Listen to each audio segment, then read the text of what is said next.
Nifty में हमने axis bank सुबह डिस्कस किया था। एक और स्टॉक जो हमें अच्छा लग रहा है वो है एसबीआई।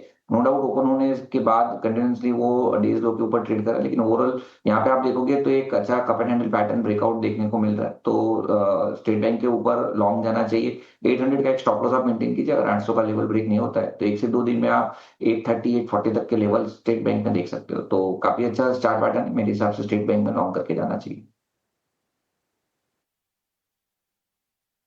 830 तक के लेवल आप एसबीआई से उम्मीद करके चल सकते हैं। 810 रुपए के भाव फिलहाल आपको दिखाई देंगे। किरण जी, अडानी ग्रीन पर आपसे एक टेक जानना चाहेंगे। स्टॉक में एक अच्छा अपसर्ज देखने को मिला है। लगातार 2-3 सेशन से साइडवेज मोमेंटम भी था स्टॉक में, एक रेंज में कामकाज भी हो रहा था, लेकिन अब वापस से तेजी का दौर जो है वो वापस लौटता हुआ 1038 के लेवल्स पर आज इस वक्त हम देख रहे हैं मार्केट में ये स्टॉक ट्रेंड करता हुआ।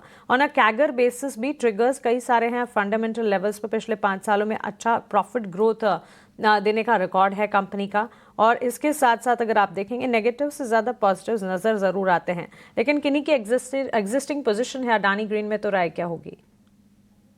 अडानी ग्रीन का अगर हम चार्ट देखेंगे तो डेली चार्ट के ऊपर एक flat horizontal trend line breakout है। साथ ही साथ आप देखोगे तो एक असेंडिंग ट्रायंगल पैटर्न भी बना हुआ है। तो कहीं ना कहीं जिनके पास है उनको होल्ड रखना चाहिए।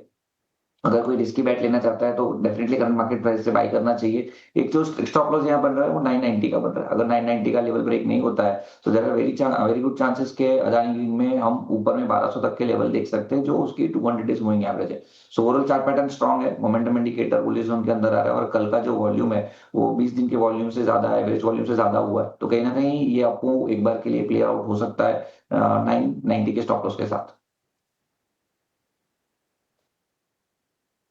ठीक है, 990 का स्टॉप लॉस होगा अडानी ग्रीन के लिए। लेकिन एक बार पिरामल एंटरप्राइजेस देखिए, चंदन जी ने ये शेयर आपको बाजार खुलने से पहले ही सुझाया था, और आज शेयर में लगी है तेजी की जबरदस्त हैट्रिक। भाव जो है इसके 1150 रुपए के आसपास हुआ करते थे, वो आ गए हैं 1350 रुपए के करीब। चंदन जी, आपके टारगेट आ गए या फिर अभी थोड़ा सा दूर है?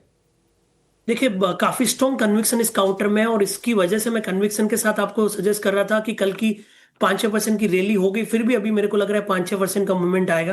तो लगातार 3 दिनों से इसके मूव को हम कैप्चर कर रहे हैं, और काफी हम इसको सजेस्ट भी कर सके हम हमारे क्लाइंट्स और चैनल्स पे। तो बिल्कुल यहाँ पे यदि आपको प्रॉफिट हो रहा है तो प्रॉफिट बुकिंग कर सकते हो या ट्रेलिंग लगा सकते हो, क्योंकि पिछले 3 दिनों में 1150 से लेके 1350, यानी कि आप समझ सकते हो लगभग इस वीक में भी 12% का रनअप बना है। तो इतने रनअप के बाद में प्रॉफिट बुकिंग कर सकते हो, बट मेरा अभी भी टारगेट हायर लेवल पे है। बेटर यही रहेगा कि आप इसको ट्रेलिंग करें। ट्रेलिंग का जो सपोर्ट है वो लगभग 1310 के आसपास आता है। ऊपर में लगभग 1370-75 तक के इमीडिएट इंट्राडे टारगेट भी अभी भी हिट हो सकते हैं। बट जिनको अच्छा मुनाफा हो सकता है वो ट्रेलिंग करे या थोड़ा बहुत बुक करके अपनी पोजीशन को अपने रिस्क एपेटाइट के हिसाब से हैंडल कर सकते हैं। ठीक है, बढ़िया है, कन्विक्शन अभी भी है। 5-6% यहां से मूव आप और देख सकते हैं। 1375 रुपए के टारगेट, और स्टॉप लॉस ट्रेल कर लीजिए। यानी कि अब जैसे जैसे शेयर चले ना, स्टॉप लॉस को ऊपर करते जाइए। मोमेंटम वाले जो स्टॉक्स होते हैं इसमें ये रणनीति कारगर होती है पैसे बनाने के लिए। और बहुत ही स्ट्रॉन्ग कन्विक्शन पिरामल एंटरप्राइजेस पर।